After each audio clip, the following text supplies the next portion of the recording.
If you haven't been living under a rock for the last year, you might know that woke AI has been in the English language news. And while some of it's hand-wringing nonsense, some of it is a real sign of some deeply problematic issues within AI. For example, believing German soldiers in the 1930s looked like this.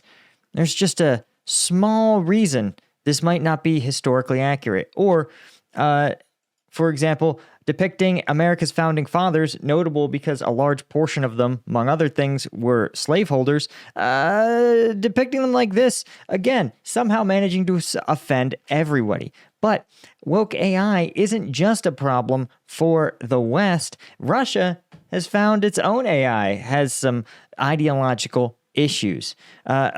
Notable president and unhinged Twitter user Dmitry Medvedev has criticized Russia's Facebook clone Yandex for its neural network, its GPT, for avoiding answers that are seen as problematic around the Ukrainian war.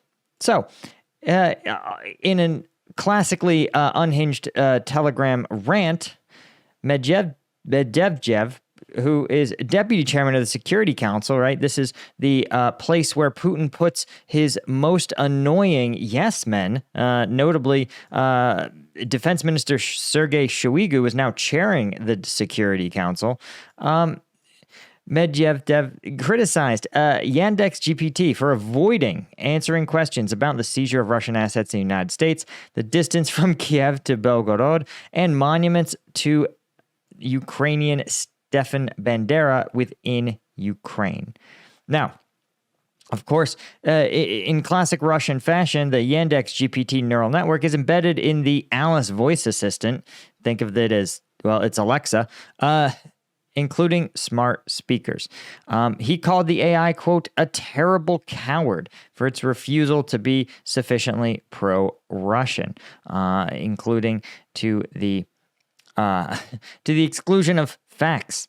For example, I was asked about the distance between Kiev and Belgorod, right? It first answered the question, but then said it was still learning, which is interesting. You may think, why is that seen as so problematic? Well, the answer is actually, I mean, it's not that problematic. It's probably because it used keywords like Kiev and Belgorod, but it's also problematic because, as you probably know, Ukrainian strikes within Belgorod are seen as a sign that Russia is justified in escalating the conflict.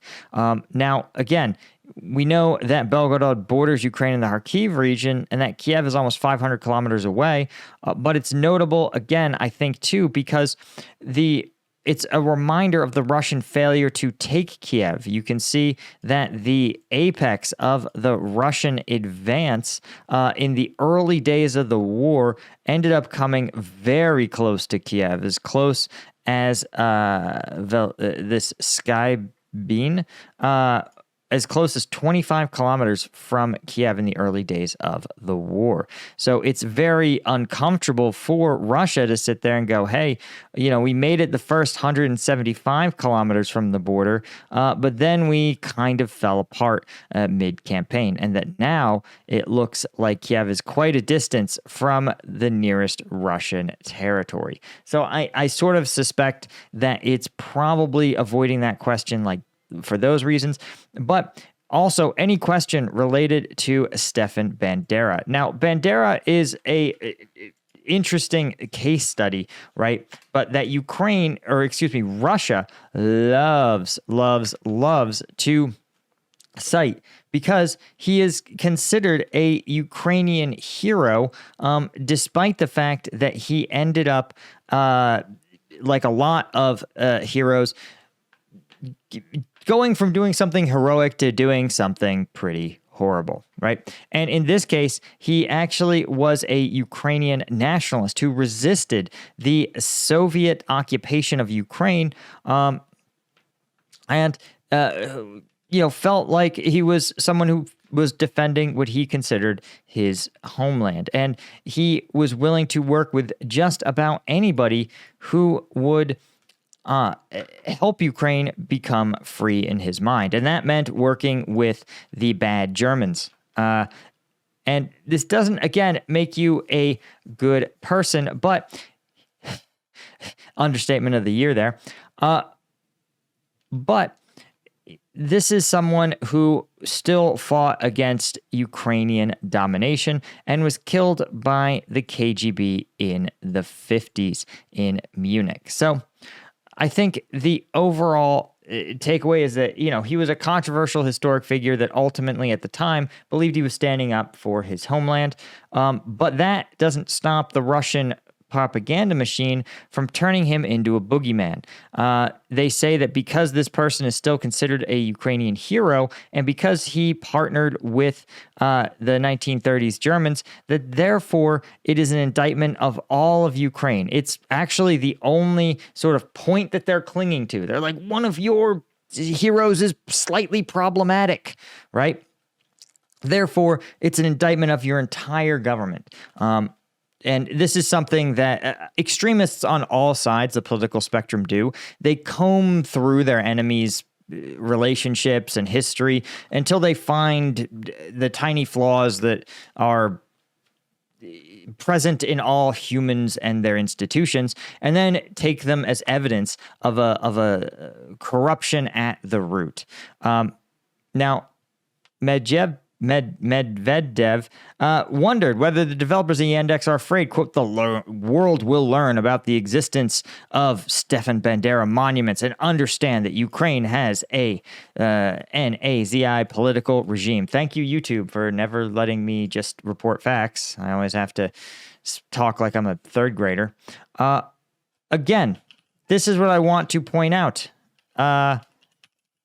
Guys, if people are like, oh, the world can never know the secrets of him. Guys, it's English language Wikipedia. The dude has a huge article that very explicitly details his relationship to the German government. Okay? So this is not like this is not the hot take you think it is. Yeah, we all know about this dude. Yeah, wow, a country has a problematic hero. Oh, big flippin' shocker. Right? Now, of course, he says that pretty standard stuff. This greatly undermines trust in Yandex and its products. On the other hand, it gives grounds not only to recognize Yandex services as very incomplete, but even current managers as foreign agents. This is, of course, a roundabout way of him threatening Yandex or reminding them that they have to get on board or else it's going to be a problem. And of course, as you guys know, it's very hard to constrain AI. It's smarter than any person, unfortunately.